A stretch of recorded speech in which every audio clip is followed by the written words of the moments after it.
by not having psychoanalysis, courtesy of people like Montgomery Clift and others as well, when you don't have psychoanalysis, let's envision what you do have. Now, we mentioned big pharma.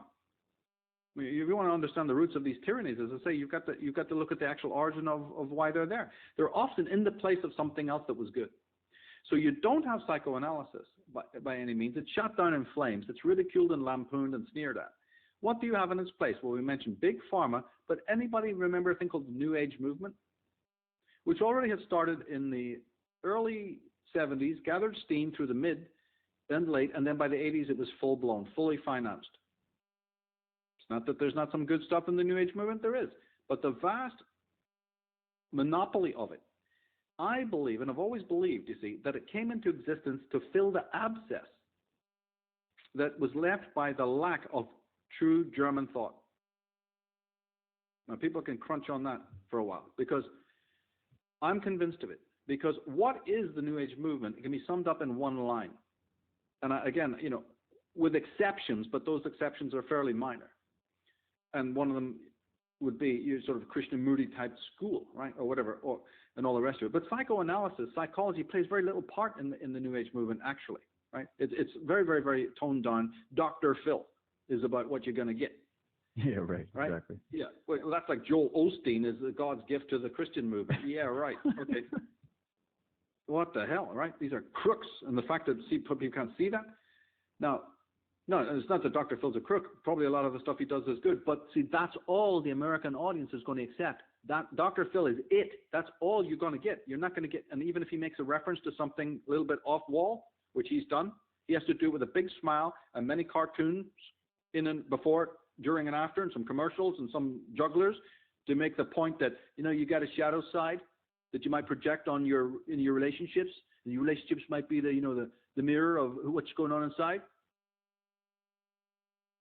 How do you spell exit? How do we get out of here? This is good, uncomfortable. So even if a Dr. Phil can't hand it to you without major buffers, what the hell do you think is going to come from the German intellectuals? But the New Age movement, I believe, is filling the gap of what got missed. Because the New Age movement can be summed up in one line: the power of the many to get things done.